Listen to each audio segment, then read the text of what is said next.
नमस्कार दोस्तों, आपका स्वागत करते हैं हम अपने यूट्यूब चैनल पर।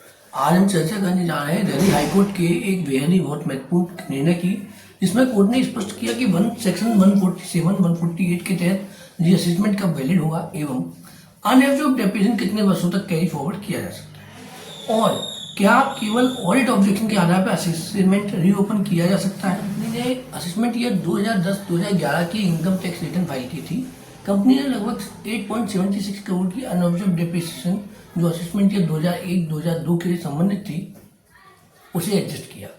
यह रिटर्न स्क्रूटनी में गई और 143(2) के तहत असेसिंग ऑफिसर ने सभी डॉक्यूमेंट और डिटेल जांचने के बाद असेसमेंट कंप्लीट करते हुए रिटर्न इनकम को स्वीकार कर दिया। लेकिन बाद में डिपार्टमेंट ने सेक्शन 147 के और 148 के तहत रीअसेसमेंट नोटिस जारी किया। डिपार्टमेंट का यह कहना था कि असेसमेंट ईयर 2001-2002 की डेप्रिसिएशन को 8 साल से ज़्यादा कैरी फॉरवर्ड नहीं किया जा सकता था, इसलिए इनकम इसके भी असेसमेंट हुई है।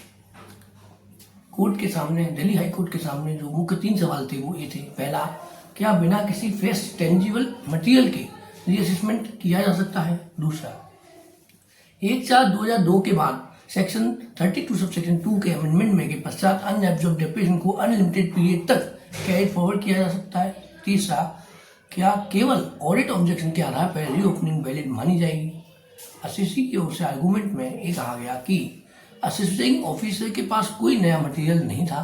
ओरिजिनल स्क्रूटनी असेसमेंट के दौरान डेप्रिसिएशन से संबंधित सभी जानकारी पहले से उपलब्ध थी और उसी मटेरियल को दोबारा देखकर रीओपनिंग करना केवल चेंज ऑफ ओपिनियन है, जो कि कानून गलत है। असेसी ने सुप्रीम कोर्ट के पिछले judgement commissioner of income tax versus Kelvinators of India limited पर भरोसा किया, जिसमें कहा गया था कि रीअसेसमेंट के लिए फ्रेश टेंजिबल मटेरियल होना अत्यंत आवश्यक है। इसके अलावा असेसी ने general Motors India private limited versus commissioner of income tax के निर्णय को काफी सहारा लिया, जिसमें ये कहा गया था कि 2002 अमेंडमेंट के बाद अनएब्जॉर्ब्ड डेप्रिसिएशन को इनडेफिनेटली कैरी फॉरवर्ड किया जा सकता है। डिपार्टमेंट की ओर से भी आर्गूमेंट रहा। उन्होंने कहा कि रीओपनिंग ऑडिट ऑब्जेक्शन के आधार पर की गई थी और पुराने कानून में डेप्रिसिएशन कैरी फॉरवर्ड करने की जो समय सीमा थी वो 8 वर्षों तक थी एवं असेसी ने इसको गलत बेनिफिट लिया है। इसके आधार पर रीअसेसमेंट को उन्होंने सही बताया। हाईकोर्ट ने असेसी के पक्ष में फैसला देते हुए रीअसेसमेंट नोटिस को रद्द कर दिया और कोर्ट ने कहा कि कंप्लीटेड असेसमेंट को रीओपन करने के लिए फ्रेश टेंजिबल मटेरियल होना अत्यंत आवश्यक है एवं असेसिंग ऑफिसर रीअसेसमेंट के नाम से पुराने असेसमेंट की रिव्यू नहीं कर सकता। डिपार्टमेंट कोई नया मटेरियल प्रस्तुत नहीं कर पाया है, इसलिए केवल ऑडिट ऑब्जेक्शन के आधार पर रीओपनिंग का आधार बनाना या ऑडिट ऑब्जेक्शन रीओपनिंग का आधार नहीं बन सकता है जब तक कि EO independent application of mind का इस्तेमाल ना करे।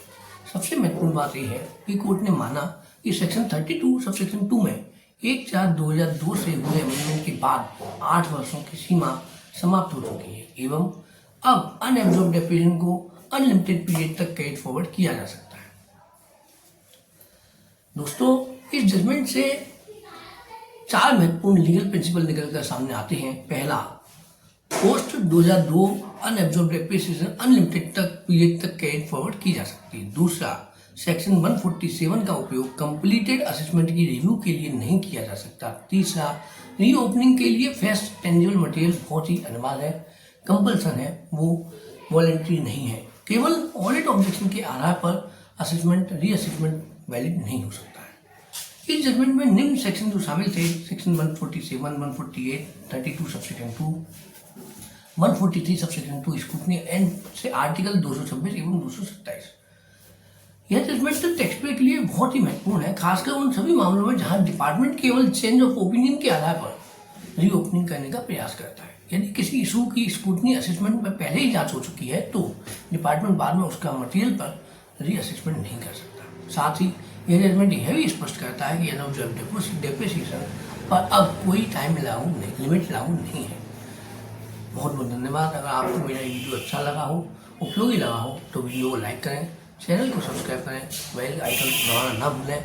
इस वीडियो को अपने सभी सीए फ्रेंड्स और टैक्स प्रोफेशनल के साथ शेयर अवश्य करें।